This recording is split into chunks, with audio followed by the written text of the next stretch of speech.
নির্বাচনটি ভালো ছিল, সর্বদলীয়। 14তে এসে নির্বাচনী বৈষম্য শুরু হইল। 100। বিসমিল্লাহির রহমানির রহিম। আসসালামু আলাইকুম।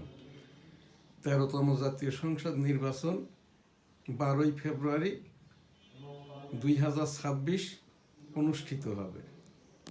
এনএসটিভি সংবাদ 23 জানুয়ারি 2026।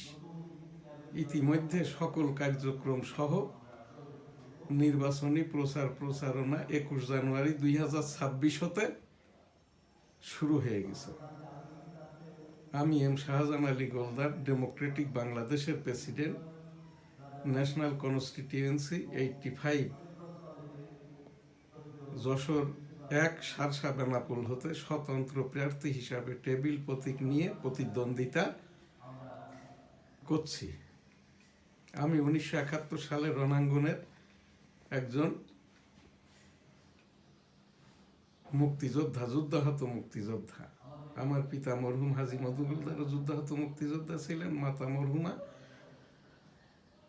হাজী বেগম খাইরুন্নেসাও মুক্তিযোদ্ধা ছিলেন। সেই 1971 সালের মুক্তিযুদ্ধ করতে যেয়ে আমার বাম কানটি নষ্ট হয়, এখনো নষ্ট।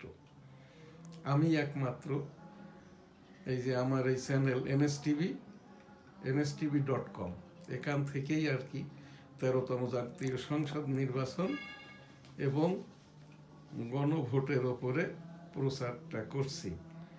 এবার ভোটার বিদেশের 75 লক্ষ, যার ভিতরে 15 লক্ষ নিবন্ধিত হয়েছে। দেশে ভোটার 12 কোটি 80 লক্ষ। 12 কোটি 80 লক্ষ ভোটারের প্রতি 13তম জাতীয় সংসদ নির্বাচনে আপনার পছন্দের প্রার্থীকে ভোট দিবেন এবং এই যে 13তম জাতীয় সংসদ নির্বাচনে নিজের পছন্দের প্রার্থীকে ভোট দিবেন।